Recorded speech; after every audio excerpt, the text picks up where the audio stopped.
നമ്മൾ ഇന്ന് ഉണ്ടാക്കുന്നത് കടല വരട്ടിയതാണ്. അതിന് കടല 5-6 മണിക്കൂർ കുതിർത്ത് വയ്ക്കുക. ഞാനിത് ഇന്നലെ രാത്രി കഴുകിയിട്ട് കിടക്കാൻ പോകുമ്പോൾ കുതിർക്കാൻ വേണ്ടി വെച്ചതാണ്. ഇന്ന് രാവിലെ അതെടുത്തിട്ട് ഒരു കുക്കറിലിട്ട്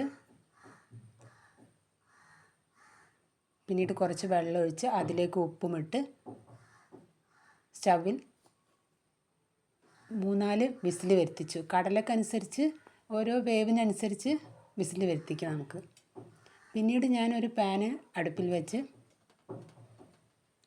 അതിലേക്ക് 2 ടീസ്പൂൺ വെളിച്ചെണ്ണ ഒഴിച്ച ശേഷം ഇഞ്ചിയും വെളുത്തുള്ളിയും ഇട്ട് കൊടുത്തു. നമുക്ക് വേണമെങ്കിൽ ഇപ്പോൾ പെരിഞ്ജീരകം ഒന്ന് ചതച്ചത് ഇടാം, ഞാൻ ഇട്ടിട്ടില്ല. പിന്നെ ഒരു വലിയ സവാള അരിഞ്ഞത്,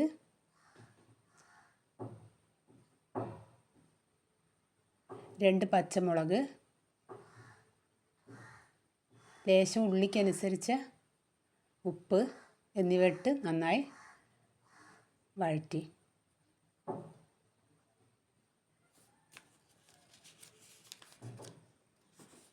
പിന്നീട് അതിലേക്ക് ഒരു തക്കാളി ചെറുതായി അരിഞ്ഞത്,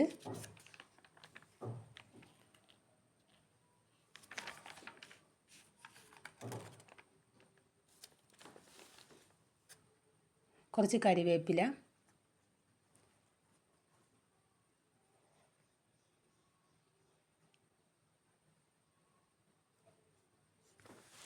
ഇനി നമുക്കിതിലേക്ക് പൊടികളൊക്കെ ചേർക്കാം. 2 ടേബിൾ സ്പൂൺ മല്ലിപ്പൊടി, 1/2 ടീസ്പൂൺ മുളക് പൊടി, കുറച്ച് മഞ്ഞൾപ്പൊടി, കുറച്ച് കുരുമുളക് പൊടിയും. നമ്മുടെ എരിവിനനുസരിച്ച് ലാസ്റ്റിലേക്ക് വേണമെങ്കിൽ എരിവ് കുറവുണ്ടെങ്കിൽ കുറച്ച് കുരുമുളക് പൊടി നമുക്ക് കുറച്ചും കൂടി ചേർത്ത് കൊടുക്കാം. പൊടികളൊക്കെ നമുക്കൊന്ന് വഴറ്റിയെടുക്കാം.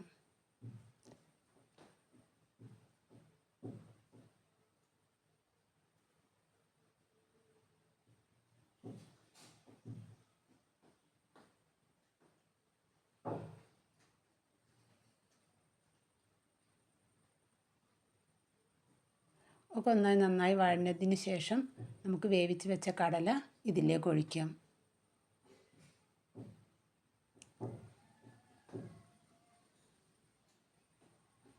ഈ കടല ഈ മസാലയിൽ കിടന്ന് നല്ലോണം ഒന്ന് മസാല കടലമ്മലൊക്കെ പിടിക്കണം.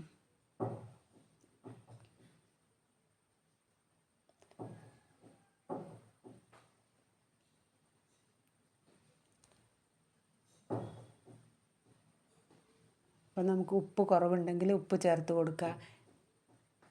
കുറച്ച് കുരുമുളക് പൊടി വേണമെങ്കിൽ അത് എരിവിന് ചേർത്ത് കൊടുക്കുക. പിന്നെ നമുക്ക് ഗരം മസാല വേണമെങ്കിൽ കുറച്ച് ഗരം മസാല ഇടാൻ ഞാൻ ഇട്ടിട്ടില്ല, മല്ലിപ്പൊടി മാത്രമാണ് ഇവിടെ ഉപയോഗിച്ചത്. ഉപ്പ് കുറച്ച് കുറവുണ്ടായിരുന്നു, അപ്പോൾ കുറച്ച് ഉപ്പ് ഇട്ട് കൊടുത്തു.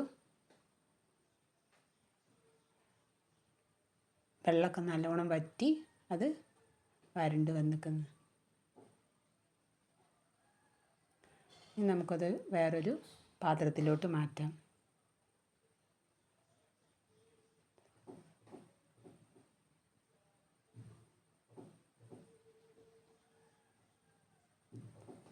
നമ്മുടെ കടല വരട്ടിയത് ഇവിടെ റെഡിയായി.